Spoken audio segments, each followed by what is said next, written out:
You know, I said earlier that every trumpet player is different. And so we all may be looking for something a little bit different. Each one of our trumpet models is designed to have a particular playing characteristic in general. But I say that with a word of caution, in general. It's not going to be the same for every player.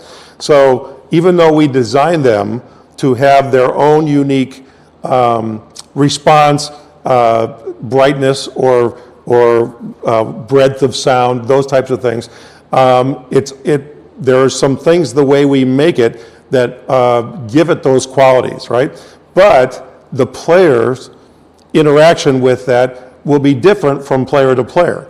So where one instrument might be really good for this player, it might not be as good for this other player who has a different setup, has a different, he plays particularly bright or particularly dark, and he's looking for it. And also, one of the other big factors in how to make a trumpet sound at its optimum is what mouthpiece you're using.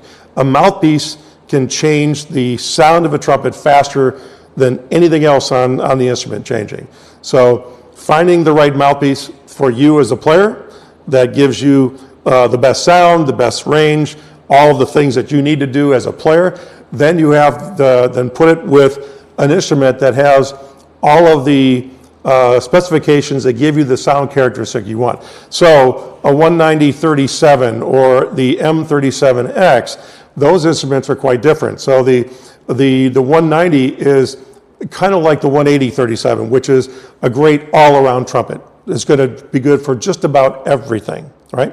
But now if you are a player that wants a little bit brighter sound and you want a little bit more resistance or a little bit more control, then you might look at the 190 M37X, because those will give you those kinds of responses. It's going to be a little brighter.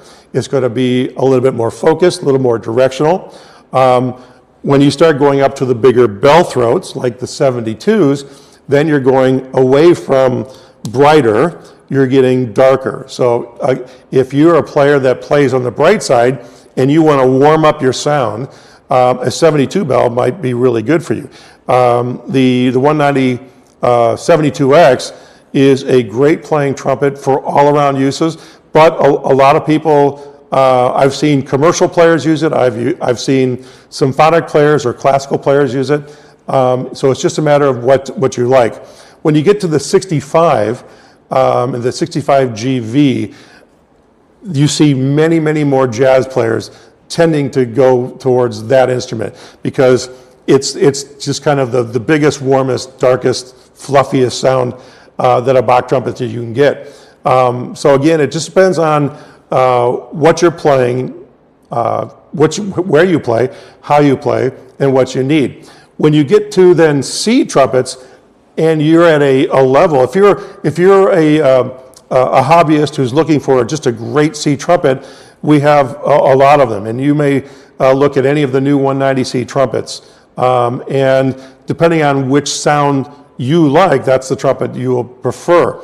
But when you get into certain orchestras at certain levels, there are very specific requirements that a lot of these players need. For example, if they are making their living playing a trumpet in a hall, and that hall is a very dead sounding hall, you're going to want to have a trumpet that actually is a little brighter and can get the sound out faster. If you have a very live hall that you play in most of the time, you're going to want something that's a little bit darker, a little bit warmer sounding. So, and there's great examples of that. Michael Sachs, who's the principal trumpet of the Cleveland Orchestra, he plays in Severance Hall, and it's a pretty live hall, and so he plays with a very big, full, dark sound. And so the C190 SL229, the model that we did for him, fits the need for his playing and for that hall, all right?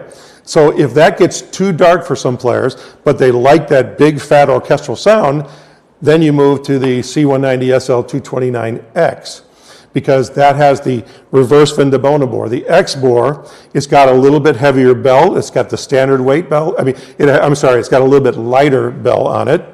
It has the Mount Vernon weight bell. And so it's not going to be as dark as that 229.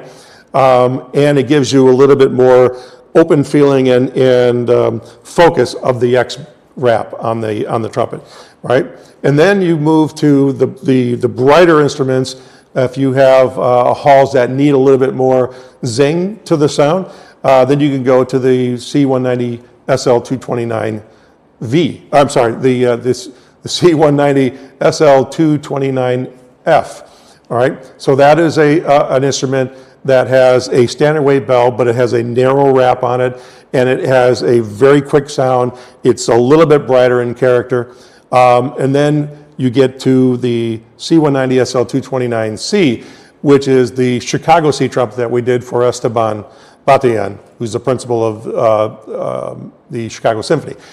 That is a very dead hall, and so he actually challenged us to be able to create a new instrument that he could play in the orchestra that was basically a carbon copy of the instruments that have been played in the orchestra since 1955.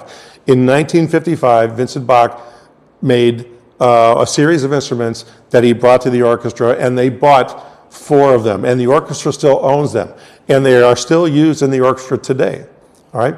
But those instruments were specifically made for that hall to be very lively and bright and have a lot of zip to the sound. And so what we have made in the C190 SL229C is a carbon copy of that instrument, and we're very pleased with it. People love it.